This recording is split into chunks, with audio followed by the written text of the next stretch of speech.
parce que le cycle menstruel, c'est pas juste le cycle menstruel qui s'est déréglé tout seul, c'est qu'en amont, généralement, il y a une fatigue hormonale plus globale.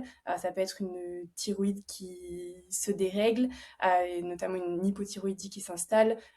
Ça peut être une fatigue surrénalienne, ce qui est donc une fatigue nerveuse, tout simplement, ce qui est le cas chez beaucoup, beaucoup, beaucoup de femmes aujourd'hui. Attention, hein, il y a des gens qui aiment pas le terme fatigue surrénalienne, hein.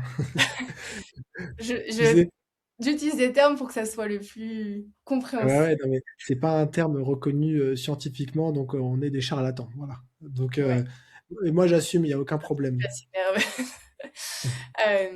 Ce qu'on veut dire par là, c'est que notre système nerveux, il est fait pour fonctionner en mode alternatif, entre guillemets, avec des phases dans lesquelles on se repose et des phases dans lesquelles on est en action, et qu'on vit aujourd'hui dans un monde où on est en action tout le temps, et que du coup, bah, notre système nerveux, globalement, n'est pas adapté à ce mode de vie, et ça a des conséquences, notamment sur le cycle menstruel, tôt ou tard. Et ça, on en parlera probablement quand on parlera de la ménopause.